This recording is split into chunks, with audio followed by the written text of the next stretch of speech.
अस्सलाम वालेकुम dear students, कैसे हैं आप? खैर खैरियत है? Welcome to lead hub of accountancy channel video channels. तो आज इंशाल्लाह मैं आप लोगों के लिए जो है ना फाइनेंशियल रिपोर्टिंग के ऊपर ही जो अभी आगे एग्जामिनेशंस आ रहे हैं, इसके लिए इंशाल्लाह इसके ऊपर मैं वीडियो बना रहा हूँ। आप एक कोई एग्ज़ाम टिप्स हैं, चंद एक एग्ज़ाम टिप्स हैं, ये मैं आपको बताऊँगा कि आपने कैसे अपने FR को तैयार करना है एग्ज़ाम के लिए। तो FR जो है ये क्रूशियल पेपर होता है। जैसे CA में ये पहले आपका FA1 होता है, FA2 होता है, फिर उसके बाद आपने FFA पढ़ना होता है। इसी को आगे जब आप आगे प्रोसीड करते हैं तो फाइनेंशियल रिपोर्टिंग की तरफ आप इसमें आते हैं। तो फाइनेंशियल रिपोर्टिंग में इसमें चंद एक हमारी यहाँ पे टिप्स हैं, इन टिप्स का आपने इसमें क्या करना है, ख्याल रखना है। तो इसमें सबसे पहले जब भी आप फाइनेंशियल रिपोर्टिंग को आप तैयार कर रहे हैं, समराइज कर रहे हैं, तो आपने इस तरह करना है ना कि आप एक पेज के ऊपर जितने भी IFRSs हैं उनकी आपने एक लिस्ट बना लेनी है।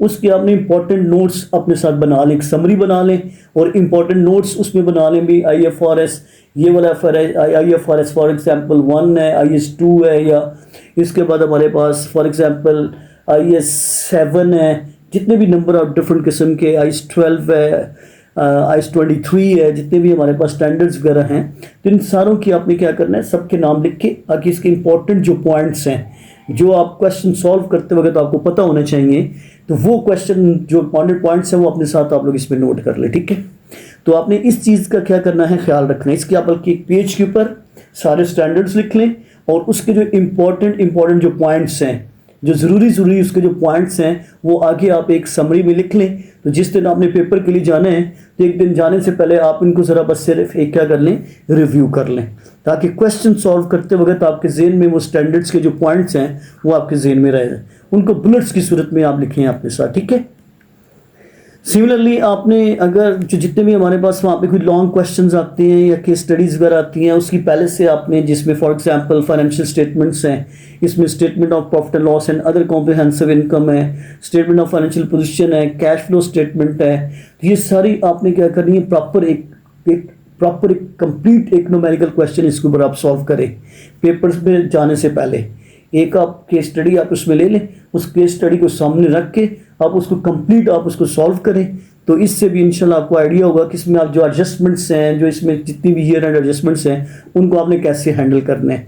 फॉर एग्जांपल उसमें प्रोविजंस है, कंटिंजेंट लाइबिलिटीज़ हैं, और या इसके अलावा उसमें डेफर्ड टैक्सेशन वगैरह है, इम्पेयरमेंट लॉसेज वगैरह हैं, इन सारों को आपने कैसे हैंडल करना है। तो एक केस स्टडी लेके उसको आप कंप्लीट टाइम सेट करके आप उसको सॉल्व करें इसको। ठीक है, तो इन चीज़ों का आपने ख्याल करना है। सिमिलरली आपने पेपर तैयार करते हुए इन सारे टॉपिक्स की तरफ आपने तवज्जो देकर रखनी है। रेवेन्यू रिकग्निशंस जो है इसका आपने देखना है, IS के मुताबिक, IFRS के मुताबिक इसका क्या रूल्स एंड रेगुलेशंस हैं, डेफर्ड टैक्सेशंस का, बोरिंग कॉस्ट का, ग्रुप अकाउंट्स का, इम्पेयरमेंट लॉसेस का, लीजेस का एंड फाइनेंशियल इंस्ट्रूमेंट्स का। तो इन सब का आपने क्या करना है, प्रॉपर तरीके से एक एक के स्टैंडर्ड को केयरफुली आपने उसके नोट्स जो है ना, इंपॉर्टेंट नोट्स आपने एक समराइज करने हैं हर एक के ऊपर। स्पेशली ये रेवेन्यू रिकग्निशंस हो गया, डेफर्ड टैक्सेशंस हो गया, इसके आप बोरिंग कॉस्ट के कॉन्सेप्ट्स हो गए, ग्रुप अकाउंट्स के हो गए। ग्रुप अकाउंट्स में मतलब consolidated statement of financial position जो है, या consolidated statement of profit and loss है, इन सारों को आपने प्रॉपर्ली इसमें जो चीज़ें हैं उनका आपने क्या करना है, प्रैक्टिकल आपने जो है क्वेश्चन सॉल्व करनी है और प्रैक्टिस करनी है। और ये इंपॉर्टेंट टॉपिक्स हैं, इन्हीं में से पेपर में क्वेश्चन भी आते हैं। तो इन टॉपिक्स के ऊपर आपने जो है ना बहुत ज़्यादा आपने जो है तवज्जो देनी है और इनका आपने प्रैक्टिस करनी है, MCQs भी देखने हैं, लॉन्ग क्वेश्चन भी देखने हैं, ये सारी चीज़ें। अच्छा, कॉमन जो मिस्टेक्स होती हैं क्वेश्चन में अक्सर इस तरह होता है, स्पेशली जो लीज पेमेंट वाले जो क्वेश्चन होते हैं, तो इसमें हमने दो चीज़ों का आपने इसमें ख्याल रखना है।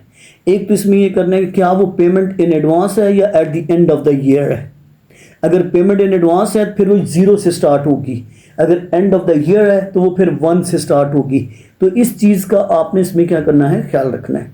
सिमिलरली जब भी आप रेवेन्यू रेगुलेशंस कॉन्ट्रैक्ट के ऊपर आप जाएंगे, IFRS 15 का आपने ख्याल करना है कि उसमें कब किस तारीख को रेवेन्यू रिकग्नाइज करने हैं। तो उसमें दो चीज़ों का आपने ख़ास तौर पे ख्याल रखना है कि क्या रिस्क एंड रिवॉर्ड जो हैं, क्या वो बायर को या कस्टमर को ट्रांसफ़र हो चुके हैं कि नहीं हो चुके हैं। जिस डेट को रिस्क और रिवॉर्ड्स ट्रांसफ़र होंगे ना, बेशक पेमेंट हुई है या नहीं हुई है, payment is not important, risk and rewards associated with the sale is important.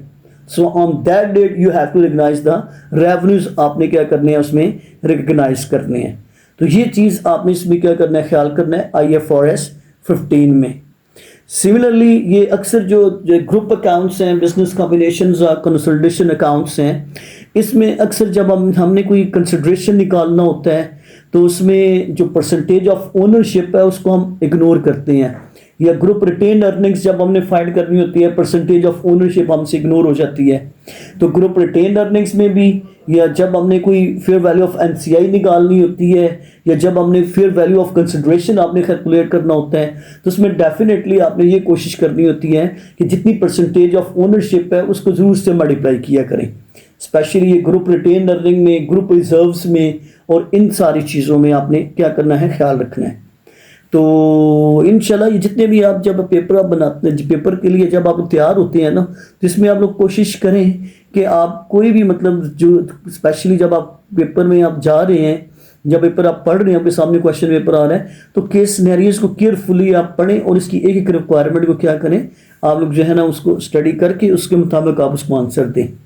और इसमें कोशिश करें कि एक एक चीज़ को, कोई भी आपसे जो है ना उसमें एलिमेंट जो है ना, कम से कम सबसे पहले आप क्वेश्चन की रिक्वायरमेंट पढ़ा करें और उसके बाद फिर आगे उसके जो है ना सोचें कि इस क्वेश्चन में मुझे क्या क्या चाहिए ताकि मैं इस क्वेश्चन की रिक्वायरमेंट को मीट कर सकूं, तो वो डाटा फिर आप उसमें से निकाला करें। ठीक है, तो ये सारी चीज़ें थी, इंपॉर्टेंट पॉइंट्स थे जो मैंने आप लोगों के साथ शेयर किए। इंशाल्लाह होपफुली उम्मीद है कि ये जो है ये आपको हेल्प आउट करेगा, ये सारी चीज़ें।